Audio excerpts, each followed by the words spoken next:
This is how much art can you make, my very own art prompt book. And these are a brand new art supply I've never tried before. Got them in this huge Facebook Marketplace haul. And it's about time we try them out, right?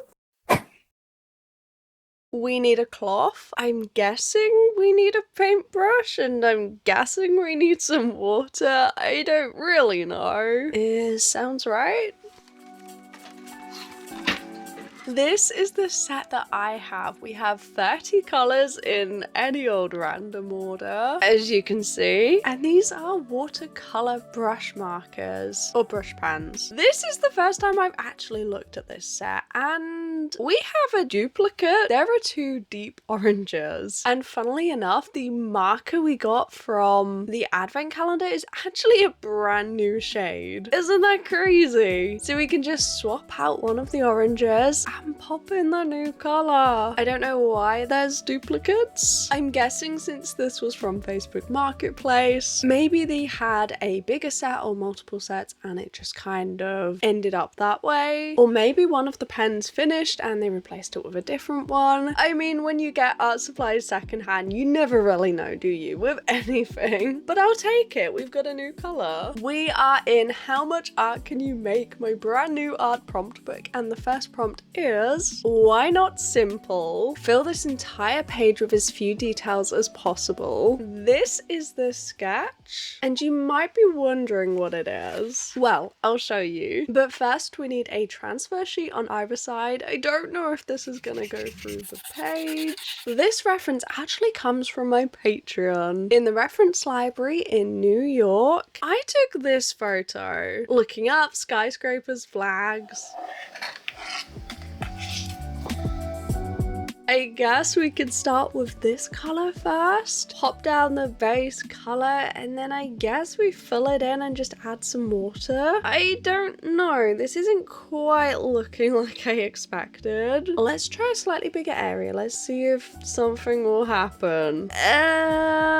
Okay, I'm gonna be completely honest, this is not what I expected. Like, I am adding the color to this paper and adding water, and it is just not looking good. Most of the time the water isn't really doing anything. You can see it's doing a little bit with the blue. It looks a little bit like water, but up close it's kind of looking trash. Okay, we're gonna go with it though. Hope for the best. The prompt is to do something simple, and that's exactly what we're doing. This is a tester piece from a photo that's a pretty simple photo. I like the idea of doing something that is chaotic and detailed like a city in a simple way. There's literally just me looking up at a skyscraper. So that's what I thought of.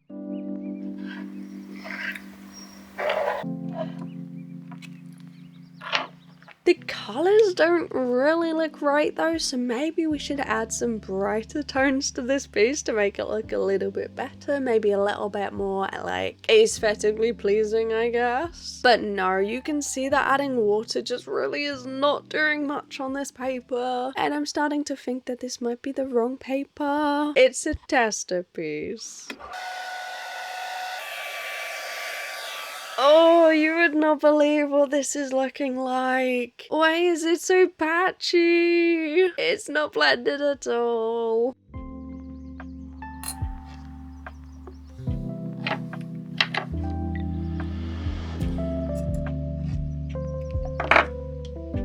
Okay, maybe it needs a second layer, right? Maybe a second layer will bring this piece together. I mean, you can see that a lot of the buildings kind of have this sky creeping into them. I was also hoping that we could lighten that blue, but no, it looks like sea. It's crazy that that is the sky. That is so blue. Although I'm kind of thinking, looking at this right now, that this might be the right medium for a underwater scene. Like, that might be cool. That color is kind of the right color for Finding Nemo. It's not the right color for the sky, but I can kind of see the vision. Well, this second layer is not really helping, and we've learned to not use that paper ever again for this art supply.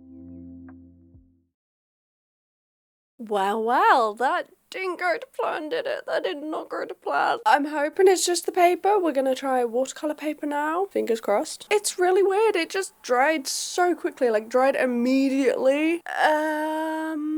Yeah. Hopefully this will go better because that was not it. I have a lot of faith in the supplies though. I think we can make it work. Well, alrighty then. Okay, but what is the sketch? Well, it's this. And the next prompt is, why is it like this? Why is this scary? Fill this page with all things spooky. Like an anglerfish? Not a life that I choose. You loosened up my guard. Sat right in my heart. Didn't think. As you can see, things are already looking up. Like, that kind of looks like watercolor. I can see it. It is tearing up the paper a little bit, but we're gonna work with it for now. We are drawing an anglerfish because they are the creepiest of all of the fish. The background is various zigzags. It's not a realistic piece. Dark, we've got red, purple, blue going into black. And I really love the look of these blends. They look so cool. Very soon it's all gonna go horrifically wrong, but for now this is looking good, you know? I can see the vision. The problem with the Ecoline brush pens, just like the Ecoline inks that I used for Peachtober and Inktober, because it literally is the exact same ink. Apparently you can pop the bottles inside these pens, so it's identical. The problem I had for those challenges as well is that they reactivate anything they touch, as you'll see. I'd spend all my time on trying to write this song.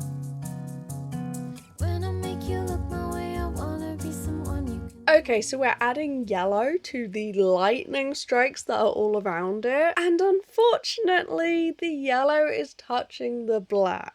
It is watercolor, that kind of makes sense, but it's not staying down in the slightest, and all of those lovely edges that we had have just blended into this yellow. I don't know what to do right now. It's kind of ruined this entire piece and I don't know what we can do about it. Like, aside from using them as markers with a harsh edge so it actually looks like a pen, that wasn't the look that I was going for. I like that at the beginning it was all blended, and we've kind of lost that. Oh, and I do want to say a big thank you to my Patreon supporters, the biggest supporters of this channel. You guys are the best. And if you're enjoying this video, why don't you subscribe? I'm here every week, twice a week, with brand new videos. So if you're enjoying this one, you'll probably like the how much art can you make and create this book videos that will be coming up very soon.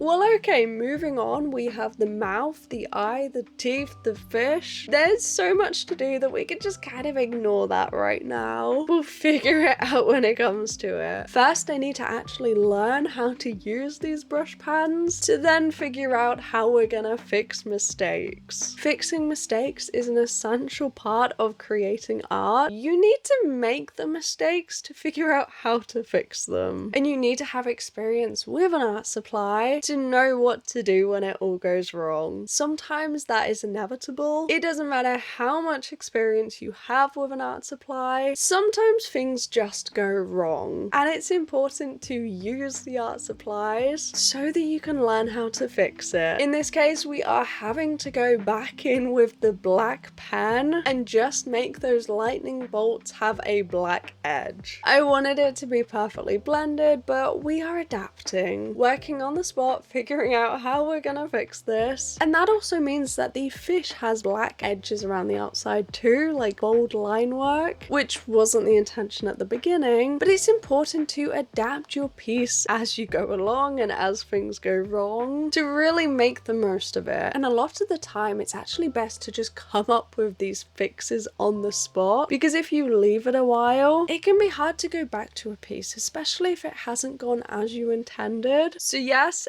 everything's kind of going wrong. This is not what I planned. Just reaching for any old colour now to try and piece it together. Nowhere near as blended as I would have liked. And we do have harsh edges, which was not in the original plan. But we're adapting, we're making the most of it. And we have only tried this art supply like once before. I created one page in the Daily Doodle Diary using the one marker in the art advent calendar. So this is new. All of that, like, these shelves are full. There's so much to get new customers, I guess. I need a short video to pop off on social media. Now, I've got to say, when it comes to anglerfish, my knowledge is from Finding Nemo. As a child, that was kind of scarring. So I thought that they were these big, scary sea creatures deep in the sea. No. Okay, let's quickly scan first.